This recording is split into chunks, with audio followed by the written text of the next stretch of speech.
Tausiah. Kita ikuti rancangan tausiah yang bertajuk Rasulullah sallallahu alaihi wasallam, Kami Merinduimu, bahagian 1 yang disampaikan oleh Ustaz Dr. Fahmi Abdul Khair yang dirakamkan di Masjid Saidina Umar Al-Khattab, Batu 4, Tambun. Assalamualaikum warahmatullahi wabarakatuh. Hamdan lillah, salatan wa salaman ala Rasulillah wa ala alihi wa ashabihi ajma'in. Amma ba'd. Faqala azza wa jal, firmanullah subhanahu wa ta'ala, Qul in kana aba'ukum wa abna'ukum wa ikhwanukum wa azwajukum wa ashiratukum wa amwalun iqtaraftumuha wa tijaratun takhshawna kasadaha wa masakin tardawnaha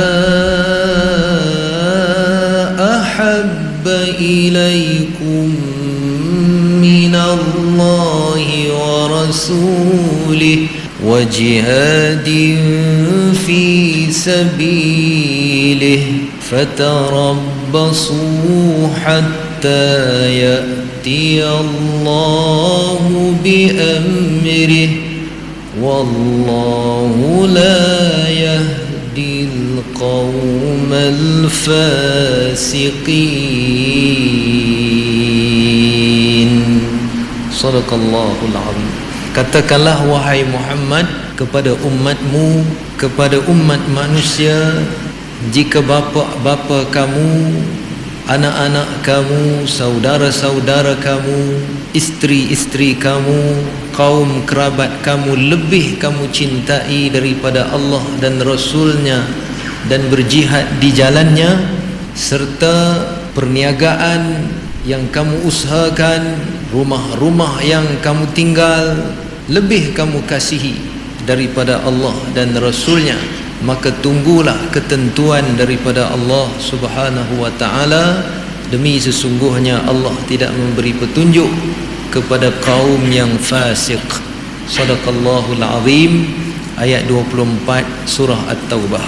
Terima kasih kepada Tuan pengacara majlis pembuka bicara pada malam ini, yang berusaha lagi yang dihormati Tuan Haji Abdul Aziz bin Mat Jaiz, pengerusi Masjid Saidina Umar Ibn Al-Khattab. Terima kasih Tuan Haji atas jemputan untuk bersama dalam program ini.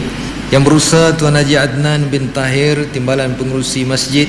Yang berusaha Tuan Haji Zulkifli bin Osman, ketua kampung komuniti Bantu 4, barisan ahli-ahli jawatankuasa masjid, datuk-datuk, Tuan Imam, pegawai masjid, dan yang saya amat hormati, yang juga guru saya, Datuk As'ad bin Awang, yang telah mengimamkan solat kita sebentar tadi, dan seterusnya, muslimin dan muslimat, mukminin dan mukminat rahimakumullah. Kita rafakkan sepenuh rasa syukur kepada Allah subhanahu wa ta'ala. Pada malam ini kita dapat meneruskan, kita dapat meningkatkan lagi rasa cinta dan kasih kita kepada Nabi sallallahu alaihi wasallam dalam program Maulidir Rasul peringkat Masjid Saidina Umar Al-Khattab pada malam ini. Tajuk yang saya nak kongsi dengan muslimin dan muslimat pada malam ini ialah Rasulullah, Kami Merinduimu. Sidang muslimin dan muslimat yang dirahmati Allah sekalian, kita tidak pernah bertemu dengan Nabi sallallahu alaihi wasallam. Kita tidak pernah bertemu secara fizikal dengan Nabi sallallahu alaihi wasallam. Mau nampak apa tam nah? Secara fizikal berdepan kita tak pernah jumpa Nabi sallallahu alaihi wasallam. Kalaupun mungkin kita nak bertemu dengan Nabi, ialah di dalam mimpi. Di dalam mimpi mungkin kita bertemu dengan Rasul sallallahu alaihi wasallam. Dalam Syama'il pun dibahaskan tentang mimpi bertemu dengan Nabi sallallahu alaihi wasallam. Siapa yang bermimpi bertemu dengan Nabi dengan syarat-syaratnya yang betul, maka itulah Nabi. Umpamanya dia bertemu dengan Nabi selepas dia berqiyamul lail, bangun pukul 2, pukul 3 pagi, kita semayang tahajud, kita semayang taubat, kemudian kita berselawat kepada Nabi sallallahu alaihi wasallam. Kadang-kadang kita mengantuk dalam selawat itu, kita tertidur, Nabi datang dalam mimpi kita. Itu contoh yang dikisahkan oleh para ulama. Tapi kalau tak betul syaratnya, bukanlah. Seorang anak muda datang, "Ustaz, semalam saya mimpi jumpa Nabi. Saya letih main bola semalam. Saya skor 2 biji. Balik dekat maghrib saya letih Ustaz, saya tidur. Maghrib pun tak semayang, isyak pun semayang pukul 1. Tapi Ustaz, saya jumpa Nabi dalam mimpi. Nabi main bola dengan saya. Nabi pakai seluar pendek. Skor sebiji, saya skor 2 biji." Itu bukannya, itu mainan setan. Itu tidur yang berupa mainan mimpi. Kalau mimpi jumpa Nabi ini dengan syarat-syaratnya, subhanallah. Kalau kita mimpi bertemu dengan Nabi, itulah Rasul sallallahu alaihi wasallam. Selawat banyak-banyak, bangun pukul 2-3 pagi, semayang hajat, semayang taubat, minta kepada Allah subhanahu wa ta'ala, selawat banyak-banyak. Ribuan kali kita selawat dalam mengantuk itu. Dalam kita mengantuk kadang-kadang kan, pukul 4 pagi dah, pukul 4 pagi kita qiyamul lail dah mengantuk, kita terlena. Ketika itu Rasul datang dalam mimpi kita, seperti Imam Ghazali mengisahkannya di dalam kitab Mukashafatul Qulub yang masyhur.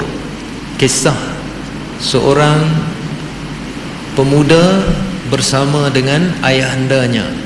Ayahandanya banyak melakukan kemaksiatan, tetapi bila insaf, dia tidak pernah meninggal lagi selawat kepada Nabi sallallahu alaihi wasallam.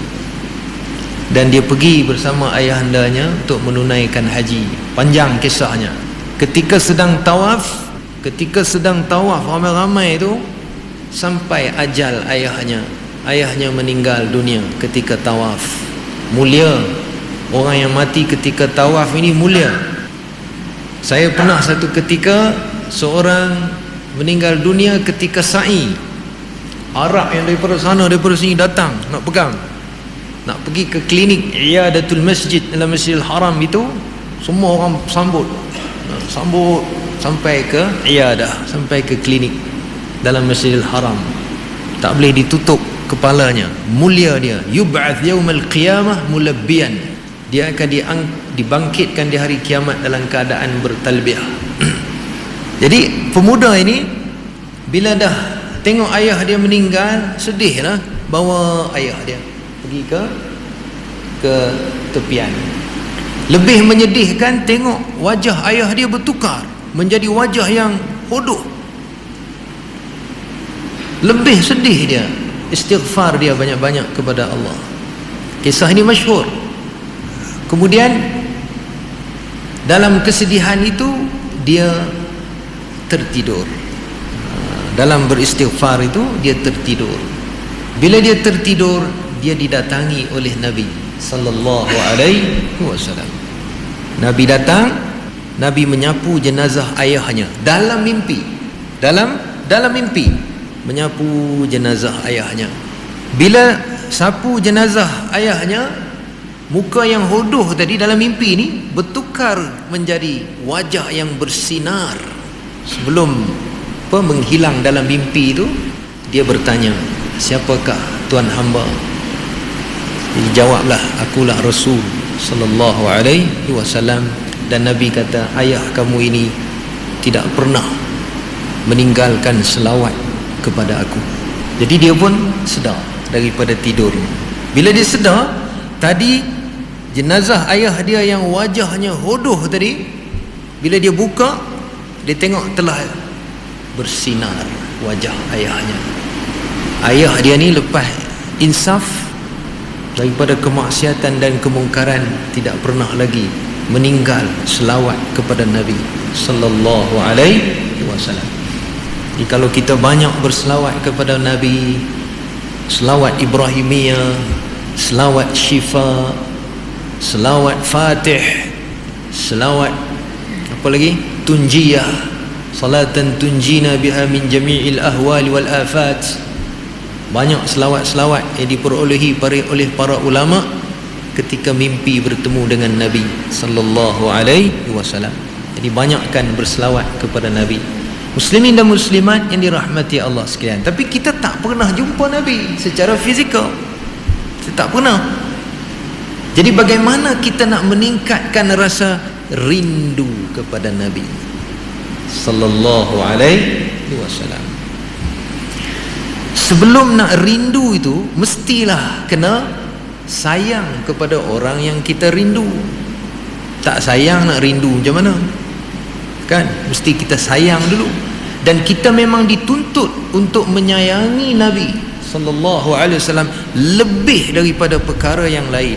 Ayat yang saya baca tadi, anak kita, bapa kita, kaum keluarga kita dan sebagainya, harta yang kita ada, rumah yang kita miliki dan segala harta dunia yang kita miliki, kita mesti lebih menyayangi Rasul, kita lebih menyayangi Nabi sallallahu alaihi wasallam daripada semua itu.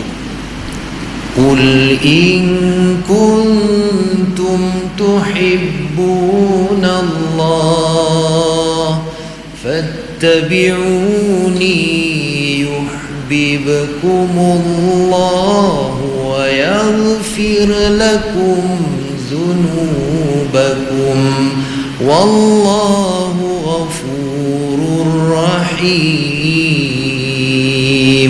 Ayat lain surah Ali Imran. Katakanlah wahai Muhammad kepada umatmu, kepada umat manusia, jika kalian kasihkan Allah, ikutlah aku.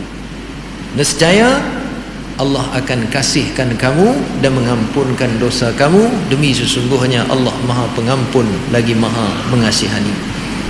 Cintakan Rasul berkait dengan cintakan Allah Subhanahu wa ta'ala. Nak memperolehi kasih Allah, kena kasihkan Rasul. Nak kasihkan Rasul macam mana? Kena ikut Rasul,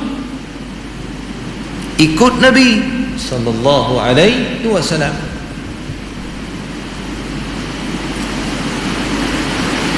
Tuan-tuan muslimin dan muslimat yang dirahmati Allah sekalian, saya berpandangan kerana kita tidak pernah bertemu dengan Nabi, kita tidak pernah melihat sendiri fizikal Nabi. Jadi macam mana kita nak rasa sayang kepada Nabi dan sehingga selepas itu kita akan sentiasa merindui Nabi sallallahu alaihi wasallam.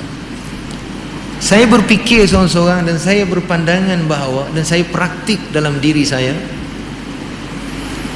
caranya ialah dengan kita mencari mana-mana insan dalam hidup kita, sepanjang kehidupan kita, siapakah insan yang paling kita sayang. Sebab Nabi kita tak pernah jumpa, maka kita carilah dalam hidup kita ni, siapakah insan yang paling kita sayang. Ada yang kata ibunya, ada yang kata ayah dia, ada yang kata guru dia, ada yang kata orang yang pernah berjasa kepada dia. Kita ambil contoh guru kan, guru. Saya belajar dulu, ada guru saya namanya Profesor Dr. Ismail Ahmad Al-Amirah. Tak tahulah hidup ke tak lagi. Tapi saya mengaji dengan dia bahasa Arab, subhanallah. Saya ingat sampai sekarang.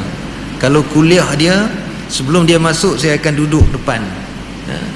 Kerana ilmu yang dia sampaikan kepada kita itu mencelikkan kita daripada kebutaan. kita ingat sampai sekarang dan sayang pun. Guru kami Allahyarham Tuan Guru Haji Abdul Latif, ketika saya di pondoknya dulu, bersahur dengan dia, mendapat inspirasi, mendapat cetusan ilmu, menulis kata-kata dia. Sampai sekarang ada satu buku yang saya tulis walaupun tak dicetak lagi, kata-kata apa, kata-kata guruku. Lebih kurang macam itulah tajuk dia kan, perumpamaan, analogi yang masuk dalam diri kita, yang kita ingat sampai sekarang dan kita sayang dia. Saya ceramah di sebuah sekolah kebangsaan. Saya tanya anak murid tu, darjah 5. Saya panggil dia naik atas pentas. Saya kata, adik, siapakah orang yang adik paling sayang? Dia kata, cikgu. Saya tanya dia, cikgu yang mana? Dia tunjuk, cikgu yang belakang tu. Direct dia sebut, cikgu yang belakang tu. Bukan sini, dalam ceramah di sekolah tu. Yang pakai tudung hijau tu ke? Ya ustaz, yang pakai tudung hijau tu. Saya tanya dia, adik, kenapa adik sayang pada guru tu?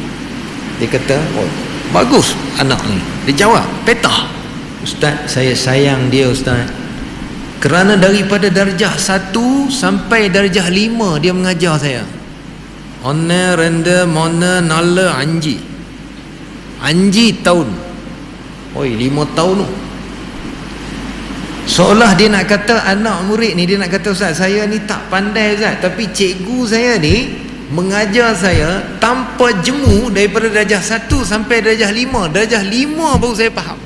Tapi ustaz, cikgu saya tak pernah jemu mengajar saya 5 tahun. Saya tengah ceramah tu pun sebab saya kata, aku kalau 5 tahun mengajar tak pandai-pandai silap-silap.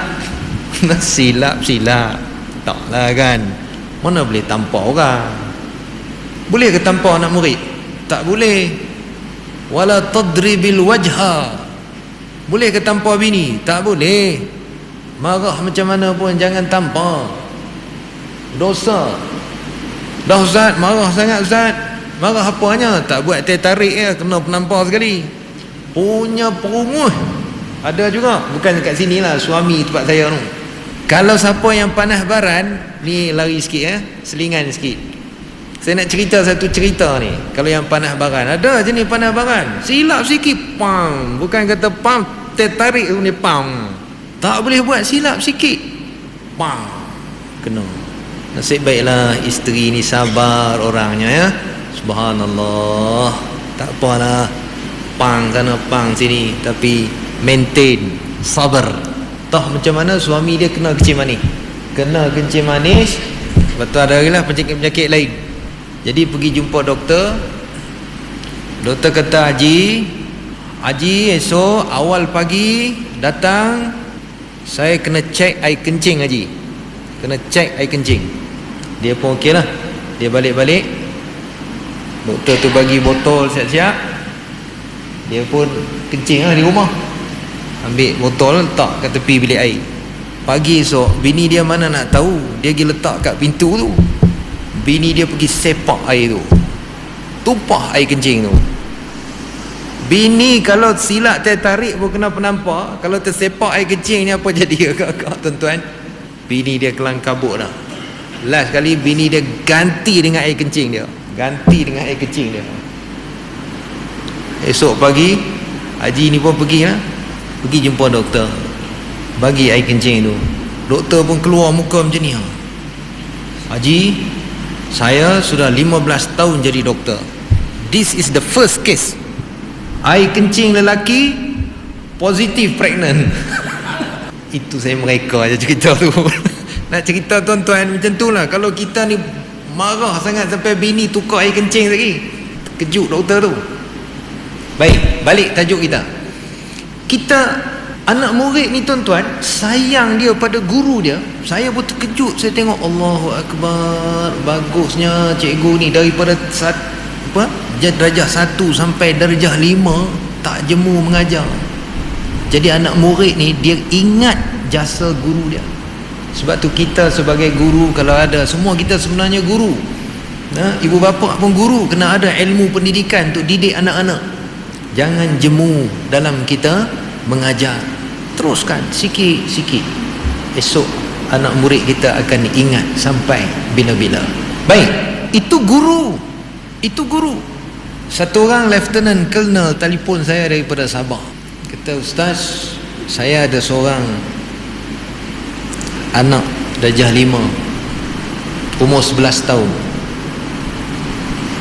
Saya nak hantar kat Ma'had Tahfiz, Ustaz.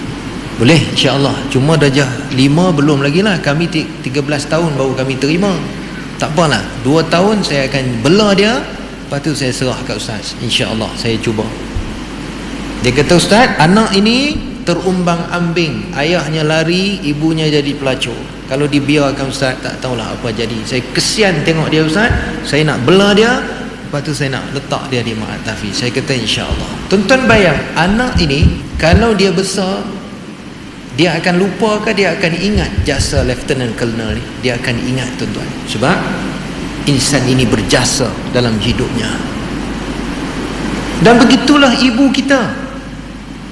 Kita tahu menilai kasih sayang ibu kita. Sebab tu kita sayang pada ibu kita. Walaupun ada orang sebaliknya. Kita tahu menilai jasa ayah kita. Kita tahu menilai jasa insan-insan yang pernah berjasa kepada kita. Jadi kita mengerti nilai itu, menyebabkan kita menjadi sayang kepada mereka. Saya ceramah di mana, saya tanya, siapa Tuan Haji paling sayang? Oh Ustaz, orang yang paling saya sayang isteri saya. Oh bagusnya. Pertama kali lah jawapan isteri, orang yang dia paling sayang. Maknanya isteri dia memang berkhidmat kepada dia kan. Subhanallah. Dia sedih, dia kata isteri saya akan bernasyid kat saya. Oh baguslah. Ada isteri kita macam tu eh. Dia kalau dia sedih, isteri dia akan bernasyid, di mana kan ku cari ganti.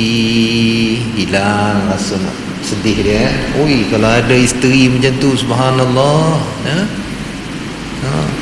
Bangun daripada pergi berjalan kat mana-mana, subhanallah, daripada muda sampai ke tua. Ni biasanya kita muda aja, dah tua. Di tempat saya ada satu tempat namanya Taman Inai. Kalau di Greek kan, Taman Inai. Ada remaja ni cerita lah dulu-dulu kan, zaman dia bercinta dulu, ya Allah, di situlah tempatnya. Bila dah habis bercinta, nak balik dah, tersepak akar pokok dekat taman tu. Kat taman tu banyak pokok besar-besar, tersepak akar pokok.